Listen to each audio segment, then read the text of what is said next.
There is a specific kind of tired that sleep cannot fix. It is the exhaustion that comes from carrying mask all day. Specifically the mask that says, I don't care. Think about how much energy you spent this past week just trying to look unbothered. Someone didn't text you back, and instead of admitting it hurt, you left them on red for 3 days. 3 days, just to prove a point. A project you poured your soul into got ignored, and you shrugged and told your coworkers, yeah, whatever. It's just a paycheck anyway. I don't care about that. A relationship ended, or a dream fell through, and your immediate reaction was to post on social media showing how perfectly fine that you are. Have you ever noticed how some of the most exhausted people aren't the ones carrying the heaviest responsibilities? Um, they are the ones carrying the heaviest emotions in silence. The people who say, I'm good, or I'm fine, I'm doing quite perfectly, the people who laugh when they are hurting, the people who act like the breakup didn't even affect them in any way. I mean, they look fine on the outside. The people who pretend the rejection didn't actually sting. The people who keep saying, it is what it is, when deep down it is absolutely isn't, you know? Because sometimes the most tiring thing in life isn't. Think about the amount of energy it takes to convince the world that something doesn't matter to you when in reality it does. And it does even much more than you expect and than what people think. Every conversation becomes a performance. Every smile becomes part of the act. If every I'm okay becomes another brick in a wall you are desperately trying to maintain. And eventually that wall becomes heavier than the pain that you are trying to hide. If you have been here before and you are struggling with that, and probably this is a message that is for you, I just want to say welcome back to the Triage Table podcast. And I am Caleb Ngeno, and today we are talking about something many people experience out here but rarely admit it. The exhaustion of pretending that you don't care when in reality it hurts. You feel like sucking it all deep in. It is so painful, so exhausting, and so unsatisfying, if you get the point. All right, so because somewhere along the way, many of us learned that caring is dangerous. We learned that showing emotion can be a source of or a sign of weakness. We learned that expressing disappointment can make us look needy, if that's the word I can actually say. We learned that admitting we miss someone gives them power over us. I don't know how we learned that, but that's exactly what's going on. So instead, we try to, tolerate that, and we build masks around it. Psychologists call this detached coping or defensive apathy. It is an emotional survival tactic, actually.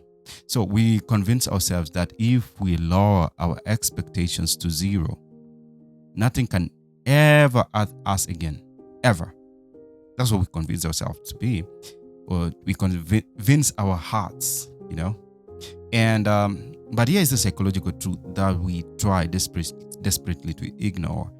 Pretending you don't care doesn't actually kill the emotion. It does something way bad over it, if I may put that term over there. It actually batters it. It batters it alive. And battering a feeling takes an immense amount of daily internal energy. In the next few minutes in this video, we are going to break down why this hyper independent or cool, detached lifestyle is quietly draining your battery, killing your relationships, and how to finally stop performing and start living. Now, let's look at the mechanics of why you feel so profoundly exhausted. We are taught to think that caring is what drains us. We think that being invested, loving deeply, or trying hard at a job is the source of our burnouts.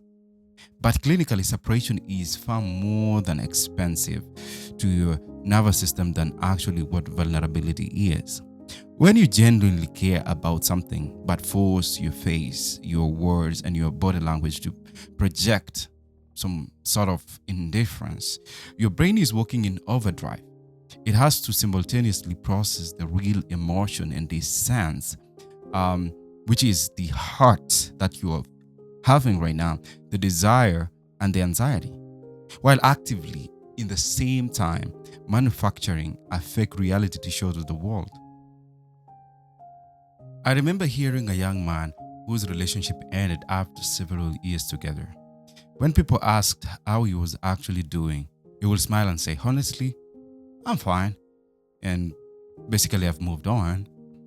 He kept posting pictures and he kept going out, acting completely very unbothered. But months later, a close friend found him sitting alone in the apartment, staring at old messages. The pain obviously hadn't left. He had simply spent months pretending it wasn't there. And that is the problem with ignored emotions. They actually don't disappear. Don't let anyone lie to you. They actually wait. They wait for the perfect time where they can pounce on you. And, psychologists, in my case, I would say they often talk about emotional suppression. When we push emotions down instead of processing them, we may feel temporary relief, but those emotions don't vanish. They often resurface through anxiety, irritability, exhaustion, overthinking, or even physical symptoms. In other words, the feelings collect interest. The bill always comes due. Many people spend years pretending they don't care about things that deeply matter to them. They pretend they don't care that they were overlooked. They pretend they don't care that their parents never understood them. They pretend they don't care that a certain situation didn't work out for them. They pretend they don't care that someone betrayed their trust. They pretend they don't care that they feel lonely, and even they pretend, or the pretend that they have requires constant effort, if you must notice that. Most of us fall into one of the I will call it three distinctive behavioral patterns when we are exhausted from pretending. See which one sounds like your current defense mechanism. All right, number one, I will call it the cynic. The cynic. So this is actually how you weaponize sarcasm. If a friend talks about a big goal or a beautiful romance, you mock it or find the flaw in it. Why? Because you want those things too, but your pride can't handle the risk of trying and failing. So it's safer to pretend the whole world is a joke and you actually don't care about it. So number two, I will think about it as the ghost, or the hyper-independent one. The hyper-independent one. The moment an emotional situation gets real, whether a conflict at work or intimacy in a relationship happens, you pull back. You stop replying. You tell yourself, "I don't need this drama." But the truth isn't that you don't care. It's that you absolutely are very terrified of being rejected first, and you reject the situation entirely first before it rejects you. And the third one, I will actually call it the overachieving robot. Now, you bury your feelings in productivity. You are so busy. You are trying to work out things a lot, too much of stuff happening up together. You work 80-hour weeks. You treat every human interaction like a transaction. You tell yourself you're just, focused on the grind. But the reality is you're using noise and metrics to drown out the quiet realization that you feel deeply lonely. What makes this even harder is that society often rewards the appearance of not caring. When you don't care, or you act like at least you don't, the society has a way of rewarding that kind of thing. And I find it as a nuisance to me, because the person who seems unaffected gets to be called strong. The person who remains emotionally distant gets called independent. The person who never shows vulnerability gets admired. But strength and emotional numbness are not the same thing. You see, strength is being honest about what hurts and continuing anyway. And strength is acknowledging disappointment without allowing it to define you. Strength is facing reality instead of running from it. I think many people are walking around exhausted today because they are fighting battles on two fronts, if I may put it that way, though. They are dealing with the original pain, and they are dealing with the exhaustion of pretending the pain isn't there. Those are two distinctive things, which is really killing this generation at the moment. It's like carrying a heavy backpack while also pretending it weighs nothing. Not only are you carrying the load, you are performing. You basically performing, and performances are tiring. They're so much tiresome, and you can see this in grief. Someone loses a loved one, everyone expects them to move on quickly, so they start acting normal. They laugh when expected, they work when expected, they function when expected, but inside they are carrying an ache that has no timetable. The pressure to appear okay can sometimes be more exhausting than grief itself. Healing requires honesty. And if you're watching this and realizing, wow, I'm exhausted from holding this together, how do you stop? How do you step out of the apathy trap without feeling completely unsafe? You have to slowly train your nervous system. And this is so important because that caring is not synonymous with dying. It is not even closely related to it. Here's the framework to begin with. I will say, name the hidden need privately, or the need that you have. I will run it like internal reality check, basically. You don't have to announce your vulnerability to the world yet. This is the first thing you should do. Start in a journal or alone. Start in a journal, or I would say in alone, wherever you are, in your car, in your workplace, in your house. Say the words out loud. I really wanted the job, okay, but I'm heartbroken. I didn't get it, or I actually really miss them, and it hurts. So, and another thing I will talk about it is test the waters with one safe person, which is basically something like a micro vulnerability kind of an act. Find one person in your life who has earned the right to hear your truth. Drop the sarcasm and cool exterior for just one conversation. Say something like, hey, I've been feeling incredibly overwhelmed lately, and I'm just tired of pretending everything is totally fine or perfect.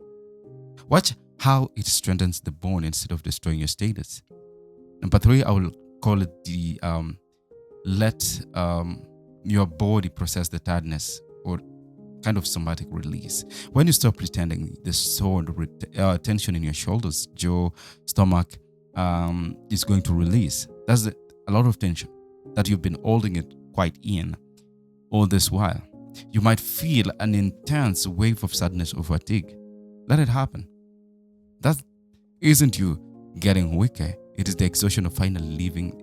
It's the exhaustion that is actually leaving your system at last. You see, caring is the ultimate goal of courage, or is the ultimate act of courage. It takes zero courage to sit in the back row of life, mock everything and shrug your shoulders and pretend you're too cool to participate. Anyone can do that. You know what? It's actually kind of cheap to do that. What takes real strength is standing up and saying, I want this. I love this person, and I'm trying my best here. And yes, it will hurt if it doesn't work out. Stop letting the fear of looking foolish and steal your capacity to feel alive. Put the mask down for a second. You don't have to carry it anymore. If actually it is so heavy, I think you just have to leave it. Leave that mask, because it's heavy either way. All right. If this resonated with you, type a simple tired in the comments below, or share the area of your life where you are ready to start caring out loud again. Let's create a space where it's okay not to be completely unbothered. And I will appreciate that you have watched this episode, and I will appreciate that the fact that this has been one of the biggest things to do, and one of the biggest videos to also talk about, because most people actually are going through the same thing. Like this video, please share it wherever you can, and please check out my podcast in the link that has been provided. And I'll see you in the next video.